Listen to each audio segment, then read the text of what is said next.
sebenarnya baru tinggal di Balikpapan itu sejak tahun 2016. Jadi aku perantau. Jadi baru 4 tahun di sini. Oke. Aku waktunya tepatnya kapan aku lupa. Tapi kayaknya tahun kemarin. Jadi aku sama teman-temanku kan sering banget hunting foto gitu. Nah, Pantai Helipad itu salah satu destinasi yang sering banget kunjungi sama teman-temanku, karena di samping emang itu kan sebelum masuk ke helipad kan masuk dulu tuh dari Cafe Kiloan gitu kan. Terus kita masuk ke helipad-nya lewat situ gitu. Jadi menurutku itu nggak cuma pantai gitu loh, bisa buat piknik, bisa lihat yang hijau-hijau kayak gitu. Udah saking seringnya jadi aku biasa gitu di sana. Dan di sebelum ke pantainya itu kan ada bangunan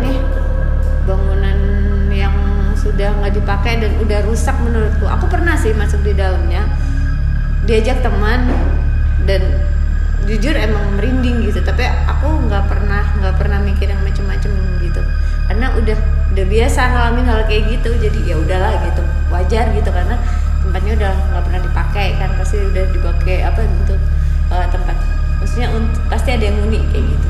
Tapi selama waktu aku main di bangunan itu nggak terjadi apa-apa, dan itu di waktu lain yang aku alami waktu aku ketemu si mbaknya gitu. Nah, jadi waktu itu nggak biasanya. Jadi biasanya kalau misal habis hunting kan duduk-duduk di helipadnya. Itu aku biasanya balik sebelum maghrib. Pokoknya sebelum maghrib tuh udah harus cabut dari situ. Karena jujur aku tuh paling nggak bisa sama tempat gelap. Kan dari situ gelap kan, kalau helipad mau keluar tuh kan gelap banget, nggak ada cahaya sama sekali. Nah waktu itu ada beberapa orang yang ngedrone gitu kan. Pas pulang kita keluar itu sebelum maghrib sebenarnya, sebelum maghrib gitu. Ya mepet maghrib lah.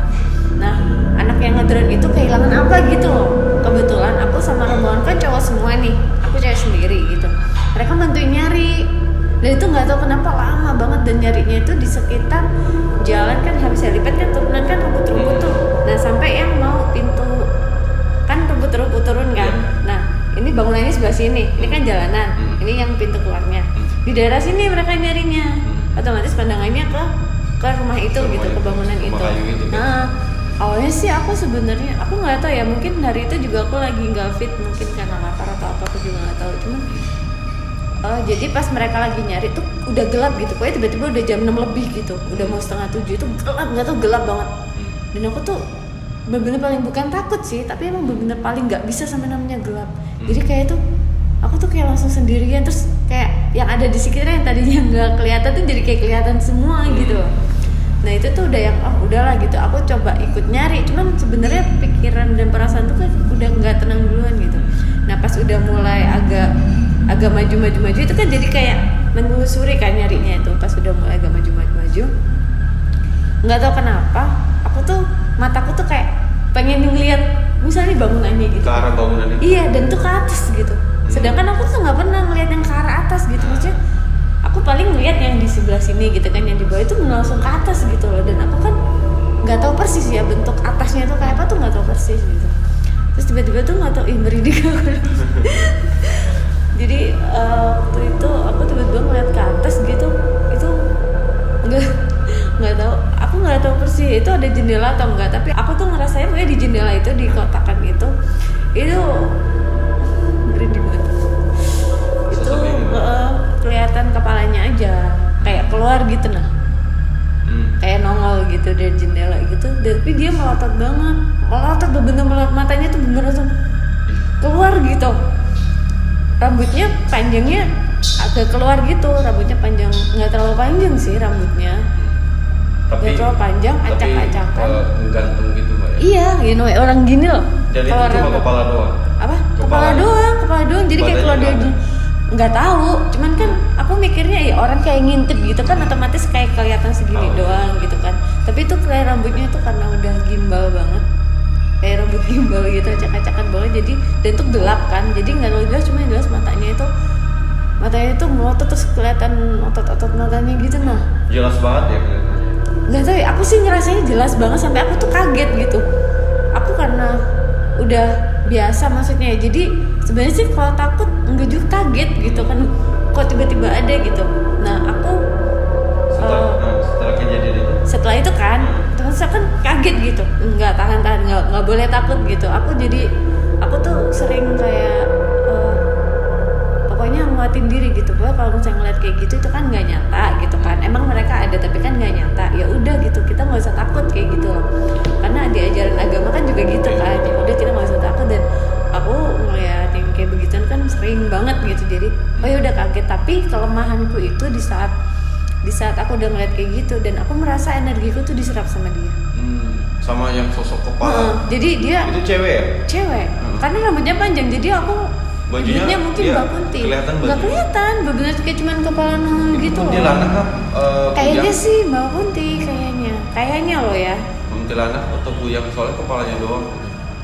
Tapi kalau menurut feelingku sih Mbak Kunti. Kunti ya? Cuman sebenarnya aku penasaran cerita mistis lain yang mungkin ada dan dialami sama beberapa teman di daerah situ tuh sampai sekarang aku belum nemu gitu. Aku sempat googling dan segala macam baru. Iya, dan aku maksudnya kan nggak pernah mikir juga di situ ada Muntika, ada siapa, kan ngapain mikir gitu kan. Jadi habis gitu kan aku kan merasa energiku terserap. Jadi ngerasa ngedrop bener. Ngedrop, tapi aku tuh kayak nggak boleh pingsan di sini, apalagi cowok semua kan malu gitu kan, apalagi teman-temanku ini tau lah gitu, banyak ember banget lah gitu, nggak lucu kalau aku pingsan di sini, nggak boleh. Dan aku refleks megang temanku yang ada di sampingku. Kebetulan waktu itu ada Tian gitu, nggak apa-apa kayaknya aku sebut namanya, ada Tian gitu sedihnya. Karena kenapa gitu? Nggak apa-apa Tian gitu, maksudnya aku nggak mau bikin suasana yang makin gimana gitu kan, karena mereka lagi sibuk nyari, masih lagi sibuk nyari. Terus nggak apa-apa Tian, tapi jujur aku tuh ngerasa makin drop gitu. Jadi umpama ada indikatornya gitu, gitu nah, kayak semakin turun. Aduh nggak boleh gitu. Karena kenapa, kalian lihat sesuatu kah gitu?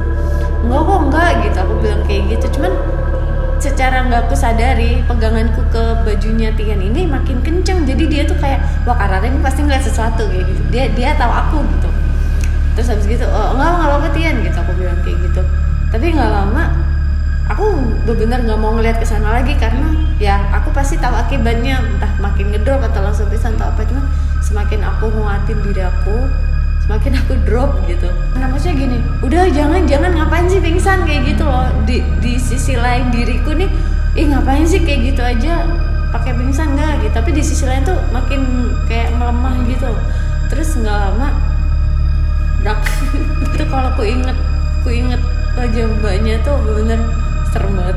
Enggak, rambutnya cak-cakan, mukanya tuh nggak kelihatan saking jadi tuh. Tapi matanya tuh nggak keluar yang gede banget gitu, nggak, cuman di gitu nah. Iya, keluarnya tuh nggak yang kayak di kartun sampai ada pernya gitu, nggak kayak gitu juga, cuman bener ya kayak mau keluar gitu. Kalau ngeliat kayak gitu sengaja banget nggak mau komunikasi, takutnya kayak dulu pernah ada kejadian aneh gitu saat aku mencoba berkomunikasi kayak gitu. Iya, karena di sisi lain kan aku sebenarnya nggak ada maksud untuk, jadi gini, orang yang mau berkomunikasi sama alam lain itu sebenarnya harus ada backupan gitu. Ini katanya, aku nggak tahu benarnya gitu, harus ada backupan dan dia harus punya, bukan ilmu sih, lebih ke yang pegangannya kuat gitu, harus bener tatak. Kalau orang Jawa tuh bilang tatak gitu.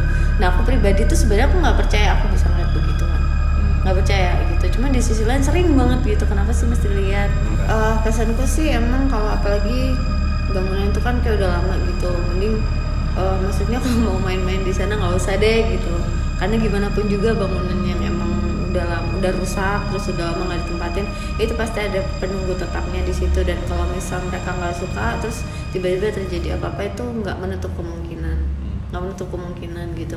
Terus kalau misal mau maghrib ya bener lah kata orang gitu, maksudnya pulanglah sebelum maghrib gitu. Emang bener banget. Lama pas aku bangun dari pingsan itu ketemu barangnya, maka aku bilang ini dikerjain apa gimana, aku nggak ngerti.